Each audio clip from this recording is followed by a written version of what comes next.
ওয়ালাইকুম আসসালাম ওয়া রাহমাতুল্লাহ। আচ্ছা হুজুর, আমরা তো বিগত আমাদের যখন দাদা নানা ছিল তখন আমাদের এরকম ওই যে দই মিষ্টি এগুলো আমাদের খাওয়াইতো। তা আপনার মনে হয় কি এখন তো যুগে এই প্রজন্ম আছে, এই এরা যে তুলে ধরছে এটা সম্বন্ধে আপনি কিছু বলেন? ভালো, এখন আগের পরিবেশ আনলে দাদা মুরব্বির আনলে নাতিকে খাওয়াইছে, জি অনেক আনন্দ পাইছে। জি কিন্তু এখন এই থেকে এখন এই যে অনেক হয়ে গেছে, জি, কমতি হয়ে গেছে। কমতে গেছে। যার কারণে এগুলা এখন এগুলোর উপরে মানুষের এখনো চাহিদা আছে যদিও, জি, তবুও কিন্তু এগুলো এটা বাচ্চাদের নিয়ে আসে না, আসে না। এটা ভুলে গেছে তারা, কিন্তু তাদের বাপ মায়ের উদ্দেশ্যে বইলা দেন। ওই আমার নাতিরে লইয়েছি আর মিষ্টি খাওয়াইলাম।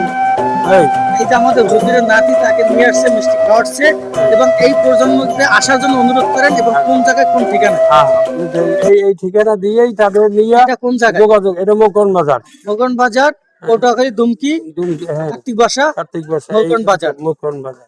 ধন্যবাদ আপনাকে। এখন এ বিষয়ে আপনি কিছু বলেন যে কতদিন ধরে আপনি বিক্রি করেন?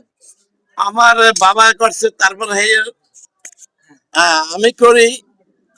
পরবর্তীতে ছেলে পেন করবে কিনা এটা তো আগে ইচ্ছা, জি বুঝলেন। তারপরে এখন এই জমানায় যে এই খাবারটা এখন অনেক পুরানি খাবার, জি এইটাই কিন্তু মানে ভালো খাবার।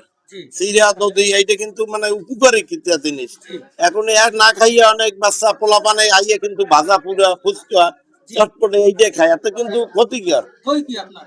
আছে, দই আছে, এই দধি। হ্যাঁ, হ্যাঁ, দধি, আপনি চিরা, মুড়ি। উৎসর্গ করেন যে আপনাদের বাচ্চাদের নিয়ে আসেন, হ্যাঁ, কোন ঠিকানা, কোন জায়গায় আসবে, হ্যাঁ, কিভাবে পাবেন?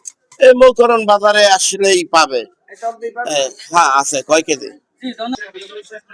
আমরা সাক্ষাৎ নিচ্ছি তার কাছ থেকে এবং আমার কাছে খাওয়াচ্ছে মা, না খাই থাক, তুমি আসো এখন, আসো, চলে আসো।